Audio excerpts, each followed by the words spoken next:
Welcome back to the deep dive. Today, we're trying something ambitious. We're taking on what seems like an impossibly huge topic. Absolutely. We're diving into the world of insects. Class Insecta. And when we say huge, we mean huge. We're trying to get our heads around sheer scale, ridiculous numbers, and just, well, radical evolutionary success. That's right. Insects are, without exaggeration, the dominant life form on this planet by many measures. They're so successful, so diverse. They represent more than half of all described animal species. More than half. That statistic just blows my mind every time I hear it. It really does. So our mission today is to try and unpack this group. Make sense of it. We've got over 1 million species already named and described by scientists. But even that number is likely just scratching the surface. Conservative estimates, they suggest there might actually be closer to maybe 5.5 million insect species out there. Wow. So we're living on a planet that's fundamentally built, in many ways, by these tiny, incredibly powerful creatures. Exactly. And you can actually get a hint of their basic structure just from their name. Oh, yeah. The word insect. Yeah. It comes to us from Latin, insectum. But what's really neat is that insectum itself wasn't just made up. It was a direct translation, a calque, as linguists call it, of an older word from ancient Greek. Entomon. That's the one, which of course gives us the name for the field that studies them, entomology. Right. Makes sense. And both words, the Greek entomon and the Latin insectum, they basically mean the same thing, cut up or cut in pieces. Cut up because of their bodies. Precisely. It points directly to that fundamental characteristic of all insects. Their body is clearly segmented, divided into distinct parts. Okay, before we dive into those segments, let's clear up something that confuses, well, pretty much everyone. The whole insect versus bug thing. Ah, yes, the classic confusion. Because, in everyday chat, if it's small, has lots of legs, maybe seems a bit creepy-crawly, people just call it a bug. And that's totally understandable for general use. People might mean spiders, mites, centipedes, millipedes, basically any small land arthropod. But for scientists, for entomologists, it's different. It is. When an entomologist talks about true bugs, they mean a very specific order of insects. That's the order Hemiptera. Hemiptera, like cicadas, aphids. Exactly. Cicadas, aphids, shield bugs, leafhoppers. Those are the true bugs in the strict scientific sense. Good distinction. So let's say you're out in the garden, you see a little creature. What are the absolute must-have features that tell you, okay, this is an adult insect? Not a spider, not a millipede. Right. You need to look for 3 main things, and they all tie back to that segmented body plan. First, the body has to be clearly divided into 3 parts. A head, a thorax, and an abdomen. Head, thorax, abdomen. Check. Second, they need 3 pairs of jointed legs, so 6 legs total. And this is crucial. All 6 legs have to attach to that middle section, the thorax. Okay, that right there helps a lot, because if you see 8 legs... 8 legs, and usually just 2 main body parts, a combined head-thorax thing called a cephalothorax, and an abdomen, then you're looking at an arachnid. Spiders, scorpions, mites, not an insect. And if it's got loads of legs, like way more than 6.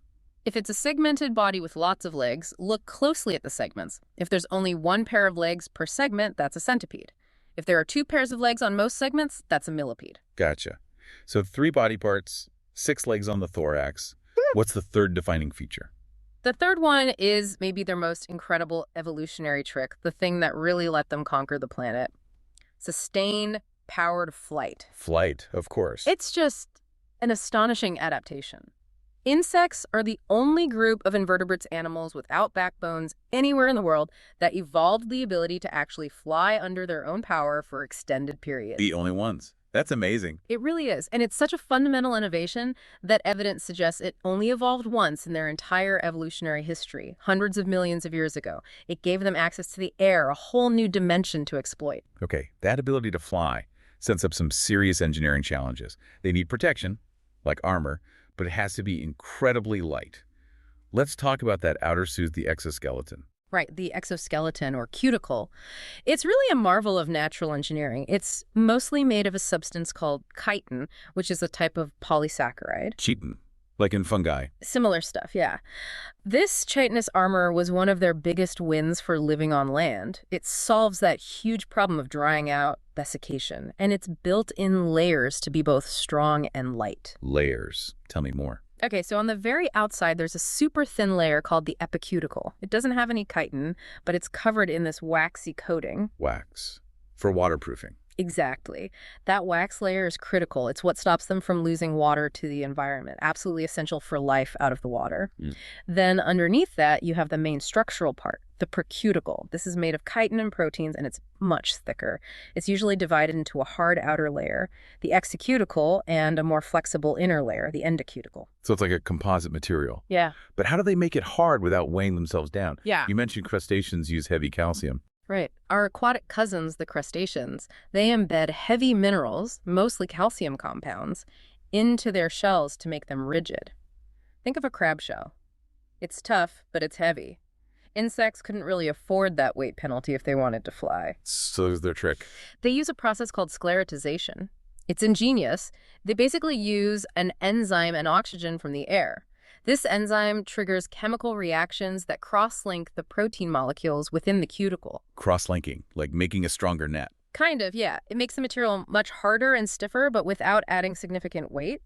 They're essentially self-assembling this incredibly strong, lightweight, almost ceramic-like material using chemistry and the air around them.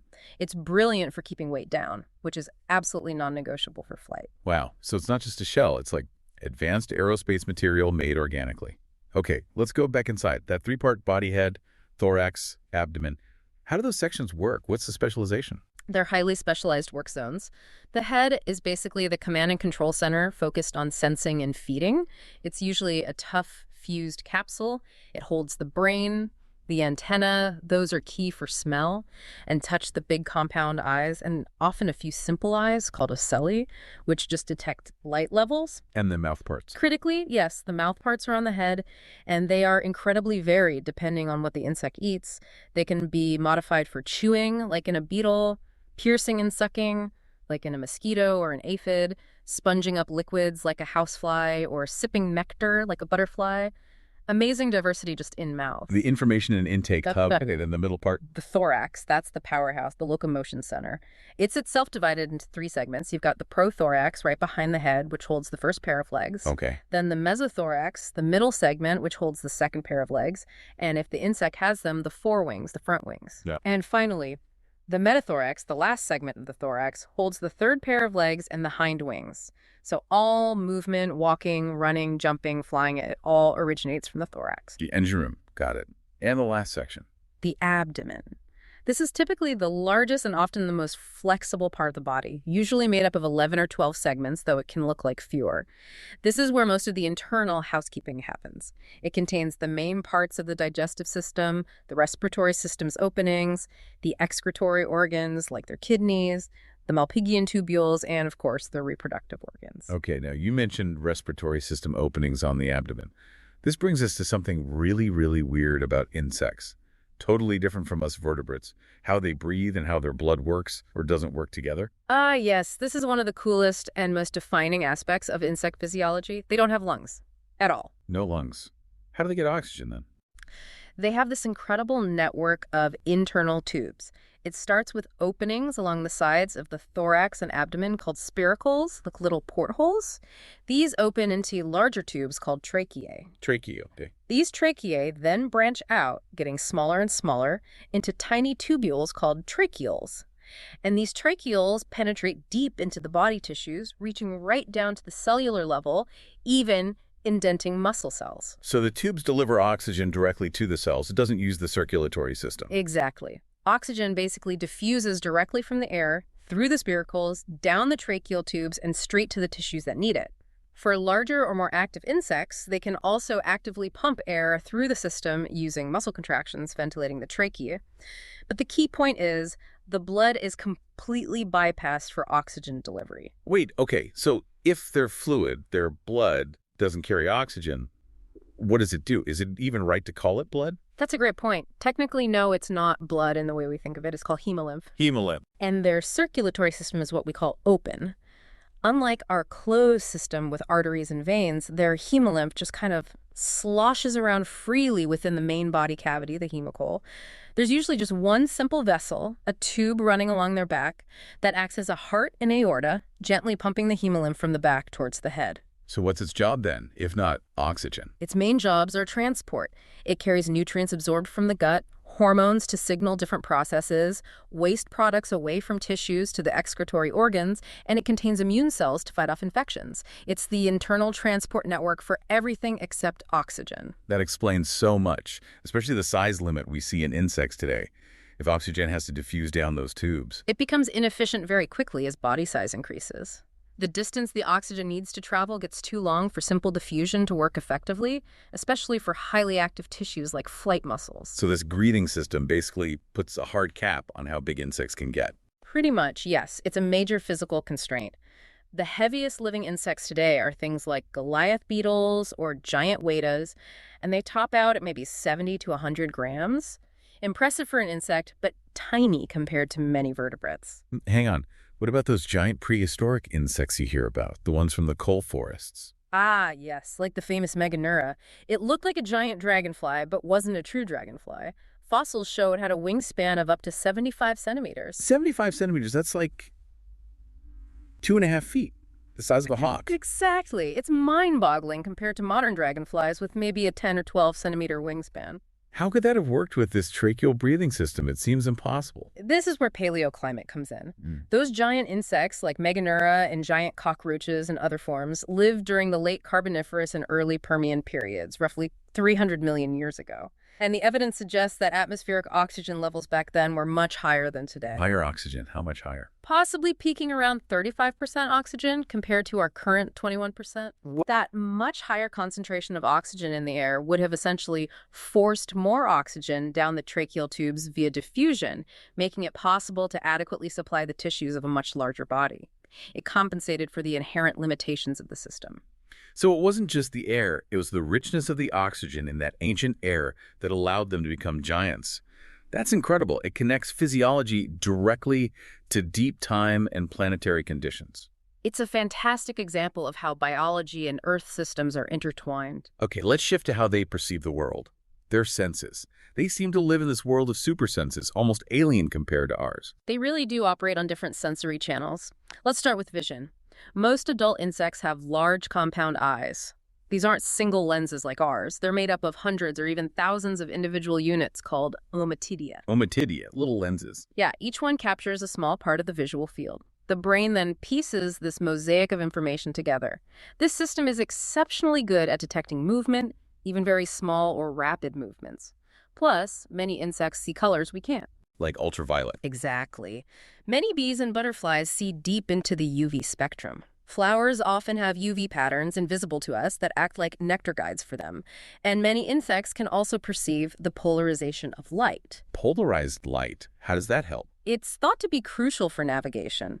The pattern of polarized light in the sky changes depending on the sun's position, even on cloudy days.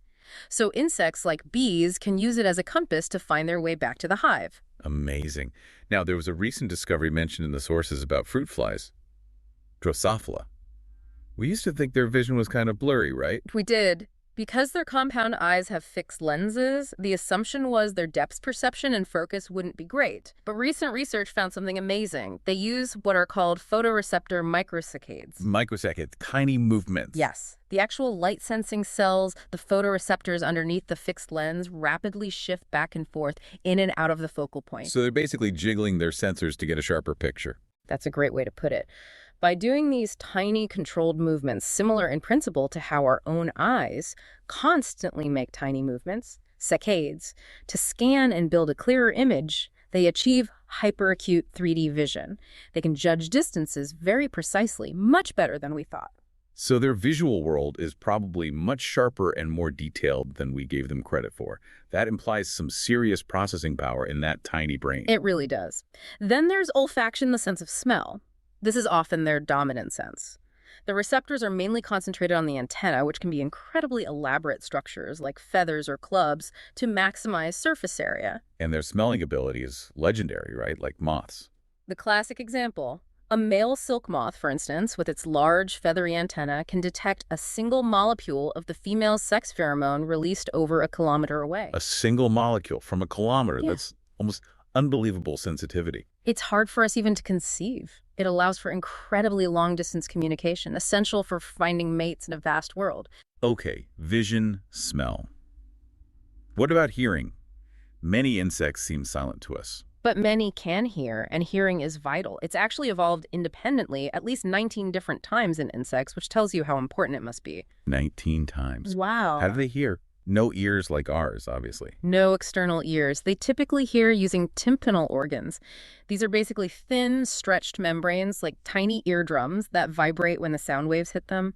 These organs can be located in some surprising places on the thorax, the abdomen, even on the front legs, near the knee joint, in crickets and katydids. On their legs. Wild. And what are they listening for? Mates. Predators. Both. Cicadas and crickets use sound for mating calls, obviously, but hearing is also critical for survival, especially at night.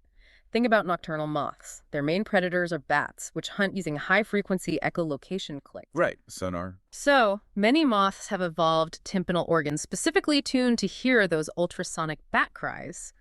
When they detect a bat, it triggers an immediate evasive maneuver, sudden dive, a spiral, or erratic flight, giving them a chance to escape. It's a constant evolutionary arms race played out in acoustics every night. Hearing as a life or death defense. Incredible. Okay, let's step back and look at the big picture. Their evolutionary journey. This story goes way, way back, doesn't it?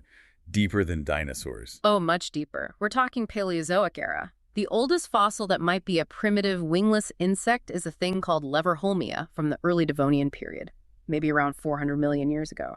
But the evidence is a bit ambiguous. Okay, so when do we get definite insects in flight? Clear insect fossils emerge a bit later, but the really big event, flight, seems to happen in the mid-Carboniferous period. The oldest known fossils of flying insects date from about 328 to 324 million years ago. Getting into the air was a game changer. And their history isn't just about sticking around, it's about these huge bursts of diversification. You mentioned coevolution. Absolutely. That's key to understanding their massive success. While insects have been around for a long time, much of their incredible diversity arose during 4 major periods of radiated evolutionary bursts, creating many new species.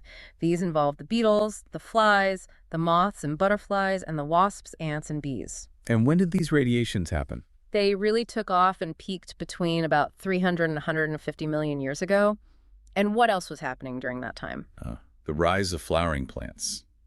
Angiosperms. Exactly. The timing is almost perfect. The rise of flowering plants created this incredible new landscape of resources and challenges, driving insect evolution and vice versa. It's a classic story of coevolution. Like an arms race. Initially, yes. Insects were the dominant plant eaters on land, putting huge pressure on plants. So plants evolved defenses, thorns, tough leaves, and especially chemical weapons. Toxins, irritants, digestibility reducers. Stuff to make them taste bad or be poisonous. Right.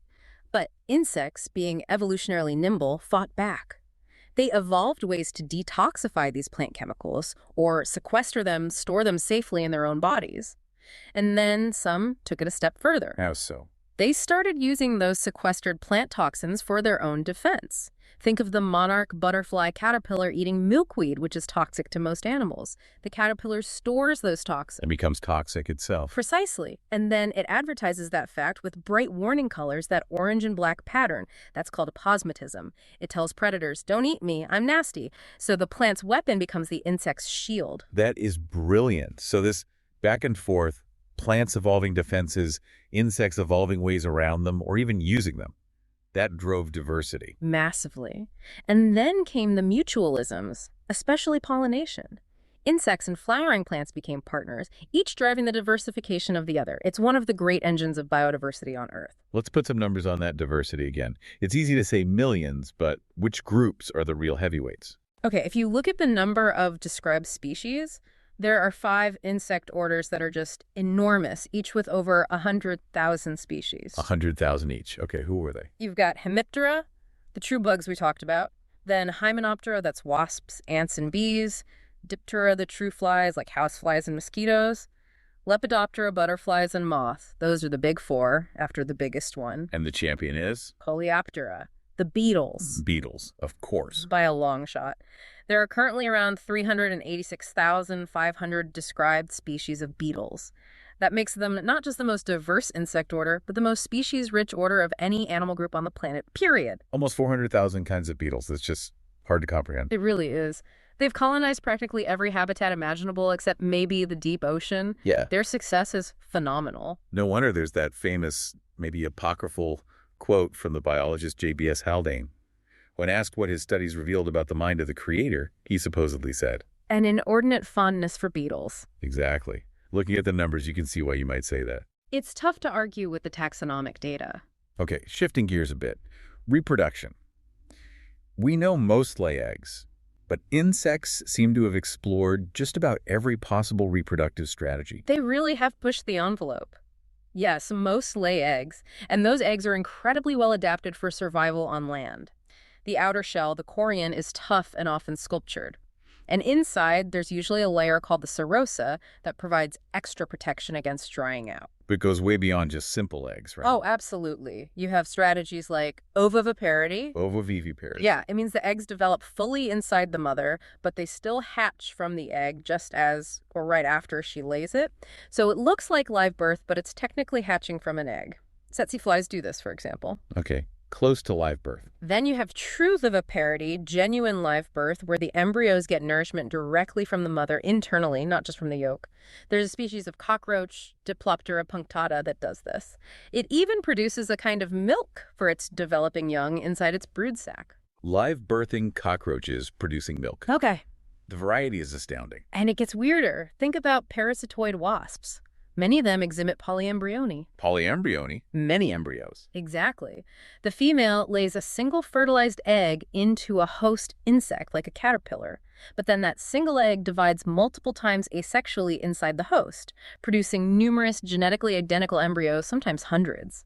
They all develop as clones within the host. Wow, like biological mass production from a single egg. Super efficient for a parasite. Extremely.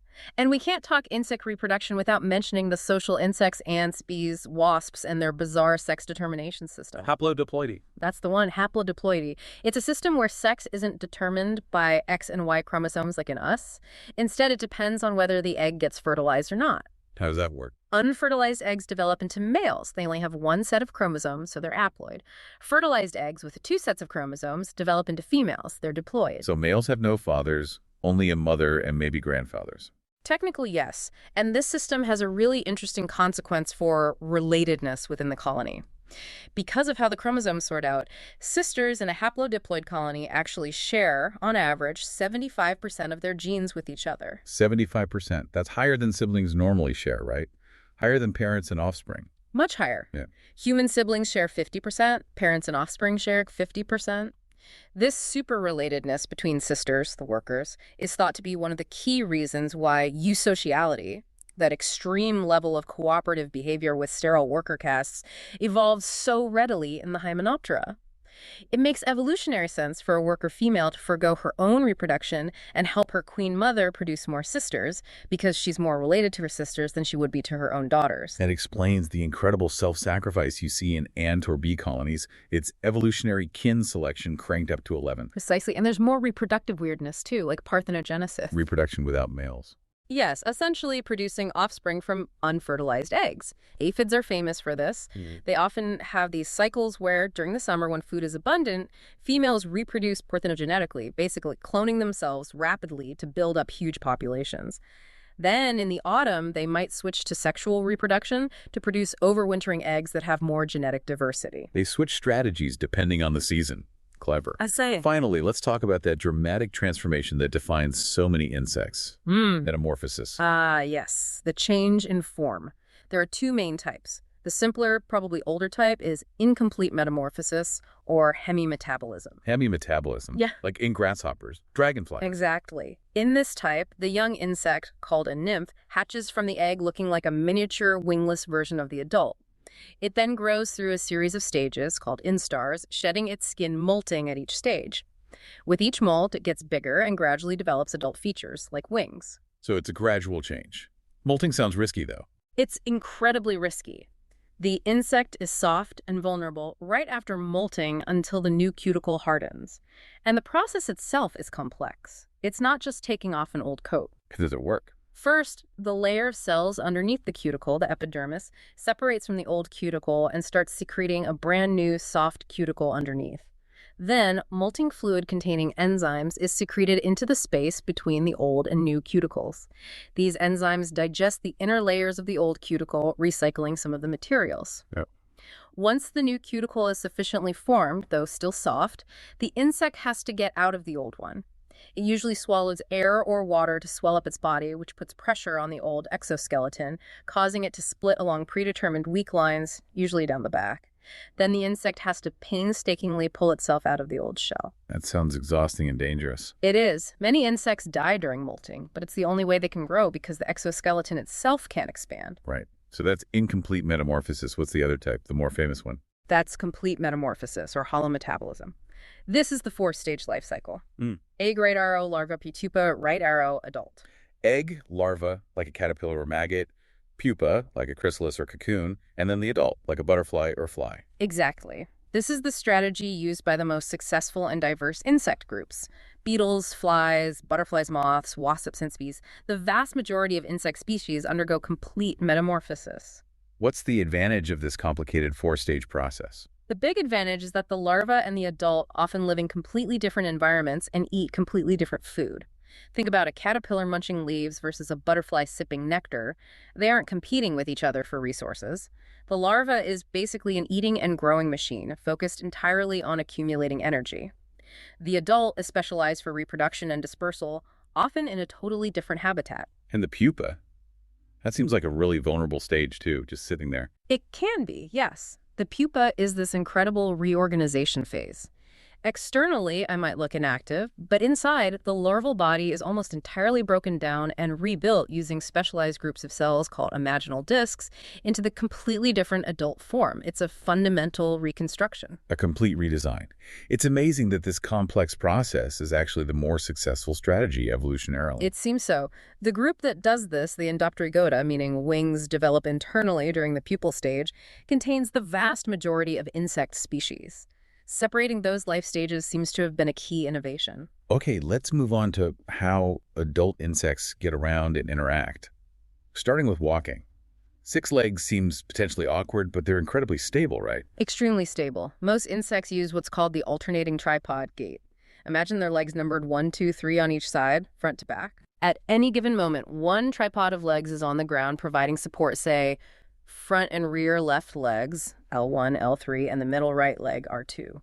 While those form a stable triangle, the other 3 legs, R1, R3, L2, are swinging forward to take the next step.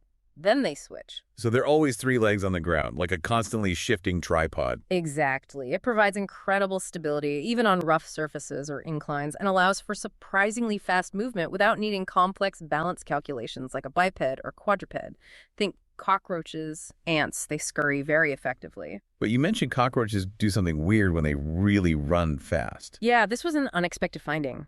When cockroaches hit top speed, the really fast ones actually lift their front pair of legs off the ground entirely and run just on the middle and back pairs, almost like a bipedal sprint, but using 4 legs in 2 pairs. It increases their stride length for maximum velocity. Bipedal cockroaches. Okay. Yeah. Now, insects aren't just land lovers. Many have conquered water, too. How do they manage that? In lots of ways. Some live on the water surface. Water striders are the classic example.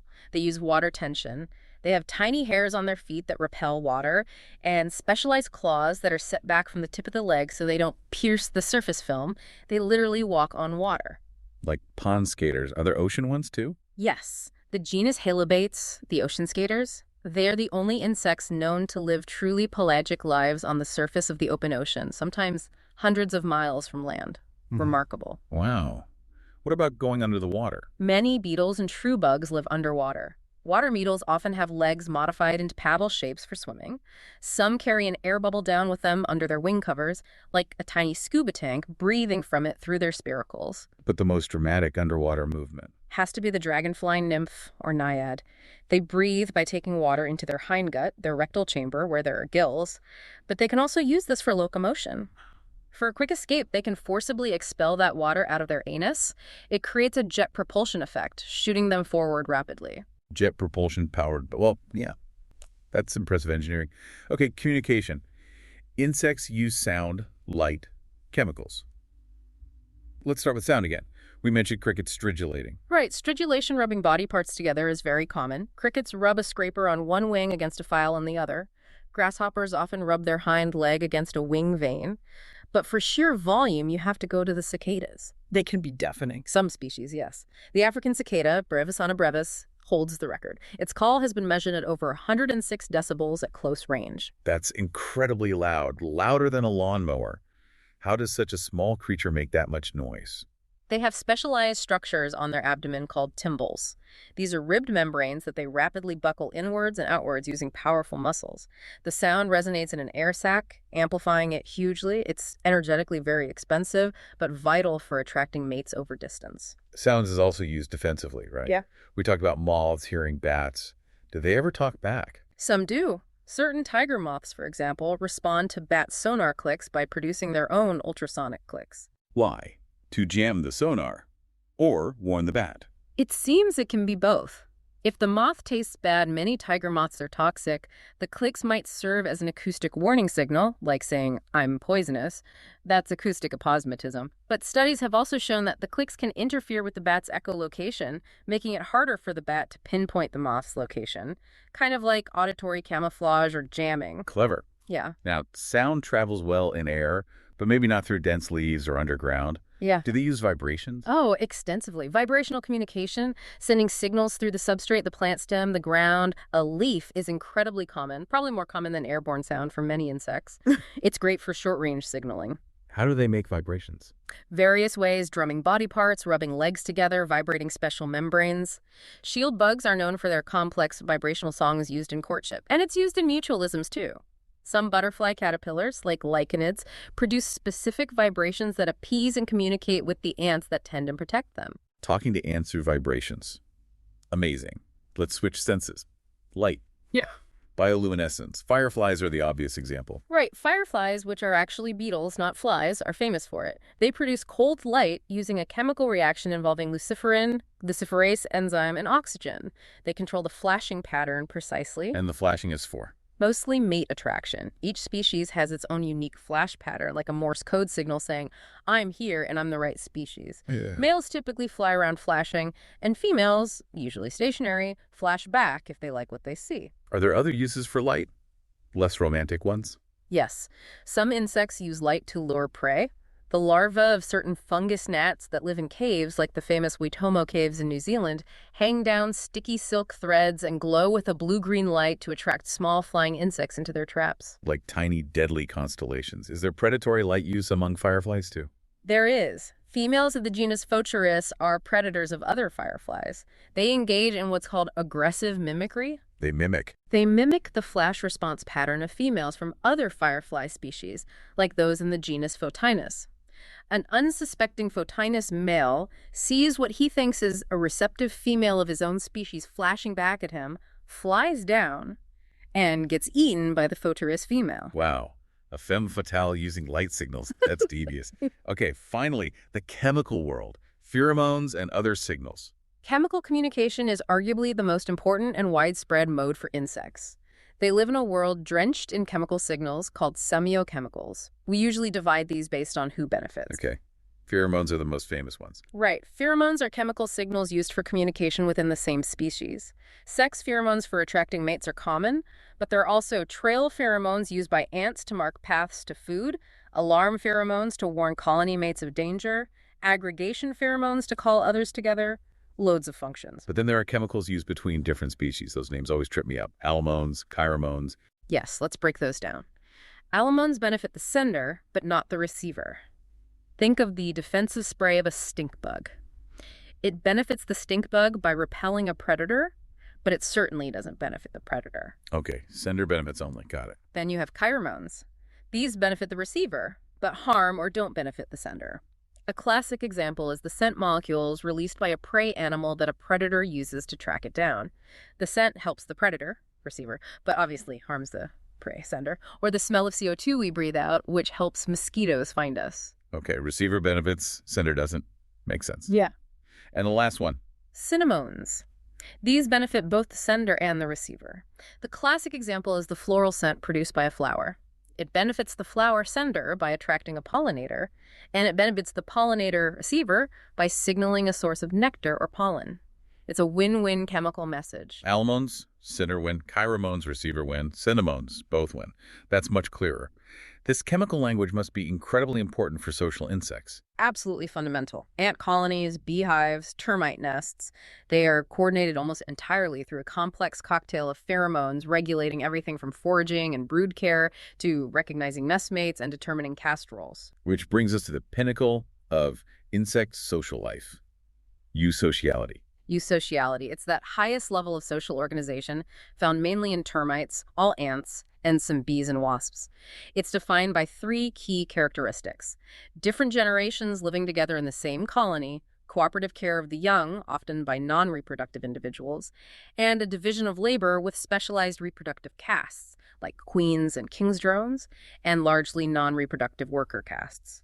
And these colonies function almost like a single entity, right? The superorganism concept. Exactly. The entire colony, with its integrated communication, division of labor, and unified purpose, survival and reproduction of the colony itself, behaves in many ways like a single large organism, rather than just a collection of individuals. And the most famous example of complex communication within that superorganism has to be the honeybee waggle dance. It truly is one of the wonders of animal communication. It's abstract, symbolic language. A forager bee finds a good patch of flowers, flies back to the dark hive, and performs this specific dance on the vertical honeycomb. The figure eight dance. Right. The crucial part is the straight run in the middle of the figure eight. The angle of that straight run relative to gravity, straight up on the comb means towards the sun, tells the other bees the direction of the food source relative to the sun's current position outside the hive. And the distance. The duration or length of that straight run and the vigor of the waggle during it indicates how far away the food source is. It's remarkably precise. They are essentially encoding a vector, direction, and distance into this stylized dance. Communicating a map using movement and symbolic representation of angles and distance, that's just mind-blowing complexity. It's worlds away from simpler forms of care, like, say, an earwig mother guarding her eggs. Right. Earwigs show basic maternal care guarding eggs, keeping them clean from fungus, protecting the young nymphs for a short time. That's parental care. But eusocial insects have entire non-reproductive castes dedicated full-time to brood care, foraging, defense. It's a whole different level of organization. Okay, let's broaden out again. We've focused on the insects themselves, but what about their relationship with us and with the planet as a whole? People often default to thinking of them as pests. Which is a very narrow and often unfair view. Yes, some insects cause us problems, but they are absolutely essential ecological pillars. Our ecosystems would collapse without them. They are the invisible machinery making the world work. What are some of those critical positive roles? Number one has to be pollination. The vast majority of the world's flowering plants, including something like 75% of our major food crops, rely on insects, mostly bees, but also flies, butterflies, moths, beetles for reproduction. Without them, we'd lose most fruits, vegetables, nuts, coffee, chocolate. The list goes on. It's a foundational mutualism. Okay, pollination is huge. What else? They are master recyclers and decomposers. Think about dung beetles burying dung, fly maggots consuming carcasses, termites breaking down dead wood. They are constantly breaking down organic waste, returning vital nutrients to the soil, preventing the world from being buried in dead stuff. They're nature's cleanup crew. And they build soil too, right? Yes. Through burrowing activities like ants and termites, they aerate the soil, improve water infiltration, and mix organic matter, helping to create fertile topsoil. And don't forget, pest control. Insects controlling other insects. Exactly. Huge numbers of insects are predators or parasites of other insects. Ladybugs eating aphids, praying mantises, ambushing flies, tiny parasitoid wasps laying eggs in caterpillars. They provide constant natural control that keeps populations of potential plant pests in check. They are nature's own biological control agents. So pollination, decomposition, soil health, pest control, fundamental services. Can we put a price on it? What's the economic value? Yeah. It's almost impossible to calculate the full value, but people try. Just for pollination in the U.S., estimates for crop value directly attributable to insect pollinators were around $34 billion back in 2021. And that's just one service in one country. Globally, the value is astronomical. $34 billion for pollination alone. Staggering. And they provide direct products too, don't they? Things we harvest. For millennia. Hmm. Silk from the domesticated silkworm, Bombyx mori, is the classic example. That industry is over 5,000 years old. Then there's honey and beeswax from honeybees, shellac, a resin used in varnishes and food glazes, produced by lac insects. These are ancient industries built on insect products. And there are even medical uses. You mentioned maggot therapy earlier. Yes, it sounds gruesome, but it's making a comeback. Certain species of fly larvae grown under sterile conditions are incredibly effective at cleaning chronic wounds, like diabetic ulcers. They secrete enzymes that dissolve only the dead necrotic tissue while leaving healthy tissue unharmed, and they also seem to have antimicrobial properties. It can be more precise as less damaging than surgical debridement in some cases. Wow, using maggots in modern hospitals. Yeah. Nature has solutions. And researchers are constantly screening insect compounds, venoms, saliva, hemolymph for potential new antibiotics, anti-cancer drugs, and other pharmaceuticals. It's a huge area of bioprospecting. Okay, let's talk about insects as food. Entomophagy. It seemed to be gaining traction in the West, but it's ancient elsewhere, right? Absolutely ancient and incredibly widespread. Eating insects, entomophagy, is practiced regularly by an estimated 2 billion people worldwide, involving around 3,000 ethnic groups across 80% of the world's nations. It's only really in Western cultures that there's been a strong taboo against it. And organizations like the UN's FAO are promoting it. Yes, the Food and Agriculture Organization sees insects as a major potential solution to global food security challenges. Why? Because insects are incredibly nutritious. They're packed with high-quality protein, often comparable to beef or fish, rich in essential fatty acids, vitamins, and minerals like iron and zinc. And environmentally, how do they compare to traditional livestock? Much, much better. Insect farming requires vastly less land, vastly less water, and produces far fewer greenhouse gas emissions per kilogram of protein compared to raising cattle, pigs, or even chickens. They are also brilliant at converting waste streams like food scraps or agricultural byproducts into valuable protein. So more sustainable, highly nutritious. Seems like a win-win. It has huge potential, and it's not just for direct human food. Right, you mentioned feed. Yes, insect protein meal, often from farm species like black soldier fly larvae, BSFL, or mealworms, is becoming a major ingredient in feed for aquaculture, farmed fish, poultry, and pigs. It's a sustainable alternative to fish meal, which depletes wild fish stocks, and soy, which has land use issues. Insect oils are also being explored for cosmetics and biofuels. It's a rapidly growing industry. Okay, we've covered the immense benefits, but we have to acknowledge the other side of the coin. Insects as pests, as vectors of disease. We absolutely do. That negative impact is significant. You have direct pests of humans and livestock: lice, fleas, bedbugs, biting flies. You have devastating agricultural pests that consume crops, locust swarms that can wipe out fields, aphids that suck sap and transmit viruses, beetle larvae that bore into stems or roots, termites that destroy timber structures, causing billions in damage. And the disease vectors. That's arguably the biggest impact on human health globally. Mosquitoes are the deadliest animals on Earth for humans, transmitting malaria, dengue fever, Zika virus, West Nile virus, yellow fever, causing hundreds of thousands of deaths and immense suffering every year. Tsetse flies transmit sleeping sickness, fleas can transmit plague, kissing bugs transmit Chagas disease. The list is tragically long. So how do we manage these harmful insects? We used to rely heavily on broad-spectrum pesticides. We did, and often still do, but the problems with that approach are huge. Pesticides like DDT cause massive environmental damage, harming birds and other wildlife. And insects rapidly evolve resistance, meaning we need stronger or newer chemicals, leading to an escalating treadmill effect. Plus, broad pesticides kill beneficial insects, like pollinators and natural predators, right alongside the pests, sometimes making the problem worse in the long run. So the shift is towards more targeted approaches. Ideally, yes. The goal is integrated pest management, IPM, which uses a combination of tactics. This includes biological control, deliberately using a pest's natural enemies, predators, parasites, or diseases, to suppress its population. Like releasing ladybugs to eat aphids. Exactly. Or introducing specific parasitic wasps that only attack a particular pest caterpillar. It also involves cultural practices like crop rotation, resistant plant varieties, targeted use of specific, less harmful pesticides only when necessary, and monitoring pest levels carefully. It's about managing pests intelligently, not just trying to annihilate everything. Makes sense. Before we wrap up, there's one insect we have to mention for its contribution not to ecosystems, but to science itself. The humble fruit fly. Drosophila melanogaster, the unsung hero of the genetics lab. Why is it so important? It's the perfect model organism for so many reasons. It's small, cheap, and easy to raise in huge numbers in the lab. It has a very short generation time, about 2 weeks from egg to adult, so you can study inheritance patterns across many generations very quickly. It only has 4 pairs of chromosomes, making genetic analysis simpler. And it's helped us understand basically everything in genetics. A huge amount, yes. Foundational discoveries about genes, chromosomes, mutations, development, inherited diseases, even behavior and neuroscience were first made or significantly advanced using fruit flies. And here's the kicker. Yeah. Despite looking so different, about 70% of the genes known to be involved in human diseases have a recognizable counterpart in the fruit fly genome. 70%? So studying a gene's function in a fly can tell us a lot about how similar gene works or goes wrong in humans. Absolutely. They are indispensable tools for understanding fundamental biology that applies across the animal kingdom, including us.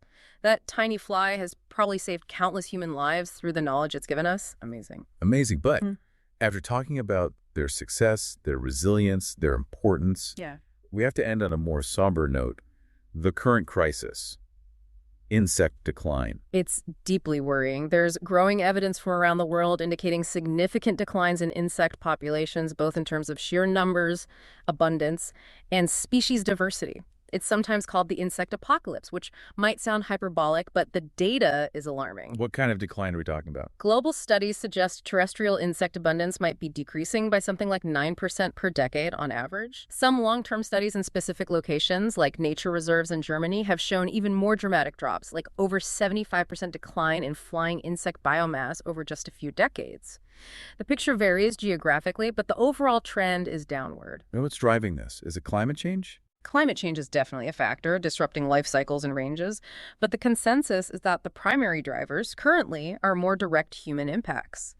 Number one is habitat loss and degradation, converting natural habitats like forests and meadows into farmland, cities, and roads. Intensive agriculture, with its large monocultures and heavy pesticide use, is particularly damaging. Pesticides seem key. Yes, insecticides obviously kill insects directly, but herbicides destroy the weeds and wildflowers many insects depend on. Neonicotinoids, a class of systemic insecticides, have been strongly implicated in bee declines. Then there's pollution, light pollution disrupting nocturnal insects, chemical pollution in water, and the spread of invasive species which can outcompete or prey on native insects. It's a death by 1,000 cuts. Are we actually seeing extinctions? We are. Documenting insect extinction is hard because many species are undescribed or poorly studied. But based on IUCN Red List assessments and other data, we know of at least 66 confirmed insect extinctions since the year 1500. The true number is almost certainly far, far higher. We are losing species before we even know they exist. Losing the pollinators, the decomposers, the base of the food web. The consequences sound potentially catastrophic. They really are. If the insects disappear, ecosystems unravel. Crop yields plummet, waste accumulates, songbird populations crash. The knock-on effects ripple through the entire biosphere, including human societies. It's a silent crisis happening largely unnoticed, but its implications are enormous. Wow, okay, that's a lot to take in. We've journeyed from the sheer definition of an insect, that 3-part body, 6 legs, the miracle of flight. Right through their incredible internal engineering, that lightweight chitin armor, the unique tracheal breathing system, the hemolymph that isn't quite blood. We saw their deep history, their coevolutionary dance with planets that generated so much diversity, their bizarre and wonderful reproductive strategies. Explored their world of senses, UV vision, pheromone tracking, bat-detecting hearing, and their complex communication, from stridulation and vibrations to bioluminescent signals and that amazing waggle dance. And finally, we grappled with their profound connection to us and the planet as essential ecosystem engineers, providers of food and products, research heroes, but also pests and disease vectors. And now, tragically, as victims of widespread decline. It really shows how intertwined their fate is with ours. They are not just bugs to be swatted, they are the foundation. But maybe we can end on a slightly different note. Thinking about their place not just in ecology, but in human culture. How so? Well, insects haven't just been ecologically important, they've been culturally significant for millennia, woven into myth, religion, and art across the globe. Like scarab beetles in Egypt. Exactly. The scarab beetle, rolling its ball of dung, was seen as embodying the sun god rolling the sun across the sky. It became a powerful symbol of rebirth, regeneration, resurrection. It was sacred. In other cultures. In ancient China, the cicada, emerging from the ground after years as a nymph, symbolized immortality and rebirth. Its image was often placed on the tongues of the dead. In ancient Greece, bees symbolized industry and order. Even in indigenous folklore like that of the Kalahari Sen people, the praying mantis is often a central figure in creation myths, a trickster god. So across vastly different societies, these small creatures have often held profound symbolic weight, representing fundamental concepts like life, death, rebirth, creation. Precisely. They weren't just background noise, they were potent symbols demanding respect, even awe. So we've tracked them from 400 million years ago to modern medicine, from planetary engineers to religious icons. Which leads to the final, provocative thought I want to leave you with. We've seen their deep, deep history, their undeniable ecological necessity, and this profound cultural resonance they've held for humanity across time. So given all that, what does the current, documented, rapid decline of this incredibly diverse, successful, and symbolically rich class of animals truly mean for us, for the future health and stability of the planet? If the foundations, both ecological and perhaps even symbolic, start to crumble, what happens to the house built upon them? A sobering question indeed. What does it mean when the planet's silent, teeming majority starts to fall silent? Something for all of us to think about long after this deep dive ends.